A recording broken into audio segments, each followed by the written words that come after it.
दोस्तों, आपने वो कहावत तो जरूर सुनी होगी, करे कोई और भरे कोई। रेड टू इस समय कुछ इसी मुश्किल में फंसती हुई नजर आ रही है। अजय देवगन की ये फिल्म है।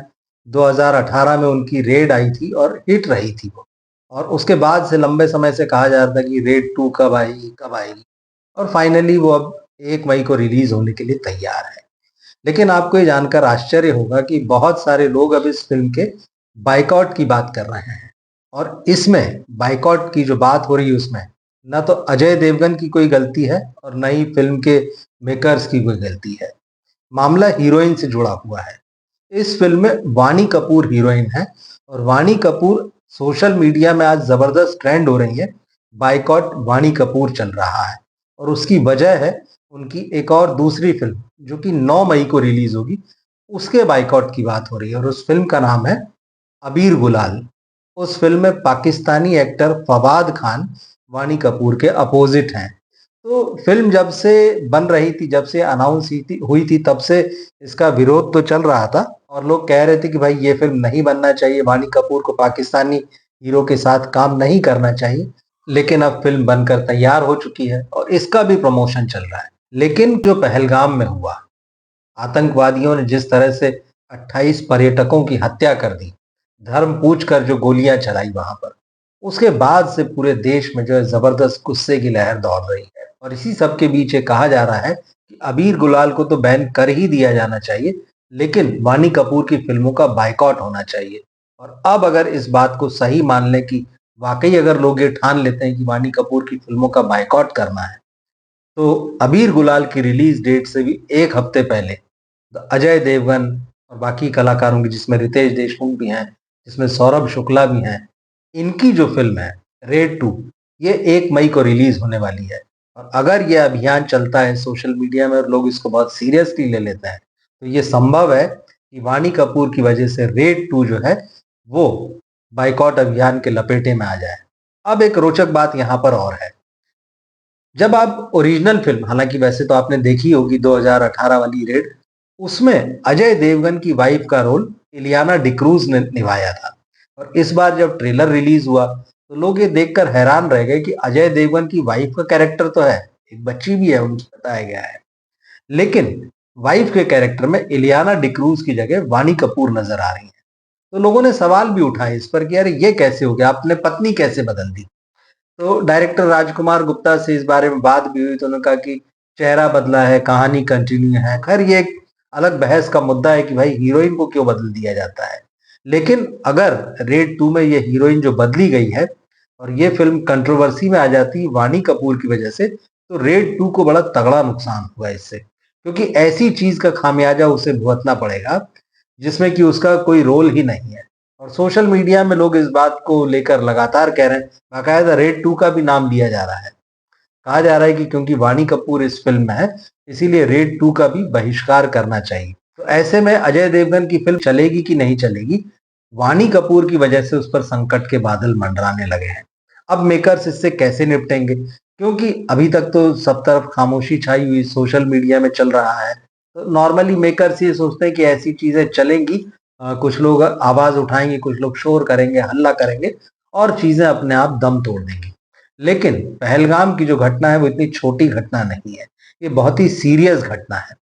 और इसको लेकर जिस तरह का गुस्सा लोगों के मन में है, तो ऐसे में अगर बाइकॉट का ट्रेंड चल जाता है, क्योंकि वो लोग पहले से ही नाराज है कि भाई वाणी कपूर ये जानते बूझते कि बॉलीवुड एक तरह का कहना चाहिए कि अघोषित बाइकॉट चल रहा है पाकिस्तानी कलाकारों का इस फिल्म इंडस्ट्री में पिछले कई सालों से। तो ऐसे में आपको एक पाकिस्तानी एक्टर के साथ में उसकी हीरोइन बनकर फिल्म करने की क्या जरूरत थी। तो ये बात कहीं ना कहीं तूल पकड़ती दिख रही है। तो अबीर गुलाल वालों के पास तो चलिए अभी समय है, ये हो सकता है कि इस माहौल में वो अपनी फिल्म की रिलीज जो है उसको टाल दें, रोक दें। लेकिन अजय देवगन की फिल्म के लिए बहुत ही कम समय है। ट्रेलर लॉन्च हो चुका है और सबको कह दिया गया है कि भाई 1 तारीख को फिल्म रिलीज हो रही है और 1 तारीख जो है बहुत ज्यादा दिन नहीं बचे, इस शुक्रवार के बाद अगला शुक्रवार। तो ऐसे में अजय देवगन की जो फिल्म है रेड टू, इसके मेकर्स जो हैं वो क्या डिसीजन लेंगे, क्योंकि अजय देवगन खुद भी इसमें पार्ट प्रोड्यूसर हैं। तो अजय देवगन की फिल्म रेड टू जो है थोड़ा सा मुश्किल में फंस गई। अब एक चीज और है, हालांकि अजय देवगन की फिल्म के साथ अच्छी बात ये होती कि बहुत लिमिटेड बजट में होती है, और अगर वो थोड़ी भी ठीक ठाक होती तो उनका एक कमिटेड ऑडियंस है, वो उसको देखने जाता है, तो फिल्म अपने बजट की रिकवरी वगैरह कर लेती है, उसके फ्लॉप होने के चांसेस बहुत कम होते हैं। लेकिन जो बात यूनिकनेस की आती है कि आप जो कहानी लेकर आ रहे हैं, जैसे शैतान एक बहुत एवरेज फिल्म थी लेकिन एक अलग तरह की फिल्म थी, तो लोग उसको देखने गए अजय देवगन के नाम पे कि यार चलो, और वो फिल्म सफल हो गई। लेकिन रेड 2 के बारे में इस तरह से गारंटी से नहीं बोल सकते, क्योंकि जिन्होंने रेड देखी है 2018 वाली, तो वो जानते हैं कि इसकी कहानी क्या होगी। एक करप्ट पॉलिटिशियन है, उसके यहाँ पर एक ईमानदार ऑफिसर जो है वो रेड मारने जा रहा है इनकम टैक्स की। यही कहानी रेड 2 में है। उस पॉलिटिशियन की अपनी कुछ कैरेक्टरिस्टिक्स थी, इस पॉलिटिशियन की कुछ और है।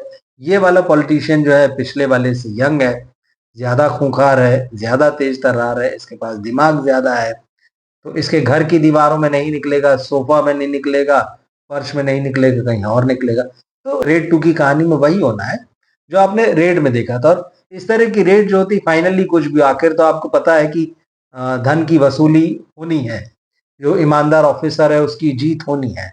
अब उसकी थोड़ी सी फैमिली लाइफ दिखा देंगे, थोड़ा पॉलिटिशियन के साथ में, या जो करप्ट आदमी है उसके साथ उसकी खींचतान चलेगी, ज्यादा नाकाम होगा, जहां जहां लगेगा अच्छा यहाँ भी मिलेगा वहां भी मिलेगा, नहीं मिलेगा, लेकिन आखिरी में कोई ना कोई चीज इस तरह से खुल जाएगी जिससे कि वो जो करप्ट पॉलिटिशियन है आखिरकार अपना सब कुछ गंवा देगा और जो ईमानदार ऑफिसर जीतेगा।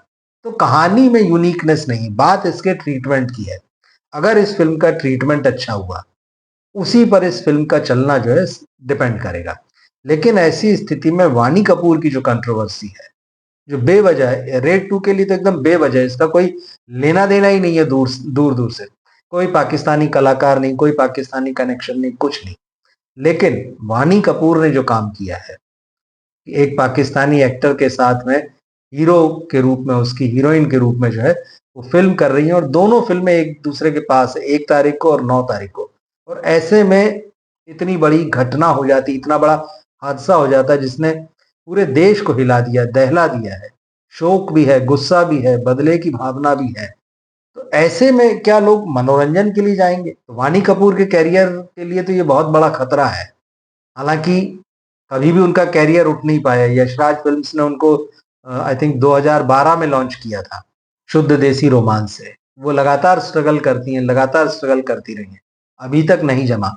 और अब जबकि ऐसा लग रहा था, क्योंकि ये शमशेरा में दिखी, उसके बाद में वो अक्षय कुमार के साथ में खेल खेल में दिखी, फिर अभी ये 2 फिल्में बैक टू बैक आनी है, एक वेब सीरीज भी आनी है उनकी अभी इसी साल। जब लग रहा था कि उनका काम कुछ बल्क में दिखाई देगा और शायद कुछ अब चांस बन सकते हैं उनके लिए, तभी ये इतनी बड़ी चीज हो गई है कि वाणी कपूर का कैरियर तो खतरे में आ ही गया है। रेड 2 पर भी खतरा मंडराने लगा है। आप क्या सोचते हैं इस बारे में कि वाणी कपूर के होने की वजह से रेड 2 पर कोई असर पड़ेगा? जैसा कि, क्योंकि कई दोस्तों ने हमारे जो मैंने पिछला वीडियो वाणी कपूर पे बनाया था उसमें बाकायदा कमेंट किया है कि रेड 2 का भी जो है बाइकआउट होना चाहिए। तो ये बात भी सोशल मीडिया में चल रही है। आपको क्या लगता है, क्या ये बात सही है कि वाणी कपूर जिस भी फिल्म में हो उस फिल्म का बाइकआउट होना चाहिए? और रेड 2 पर इसका आपको क्या असर पड़ता दिखाई दे रहा है? आप कमेंट बॉक्स में लिखकर जरूर बताइएगा, अपनी राय दीजिएगा। मिलते हैं फिर हम अगले वीडियो में। नमस्कार।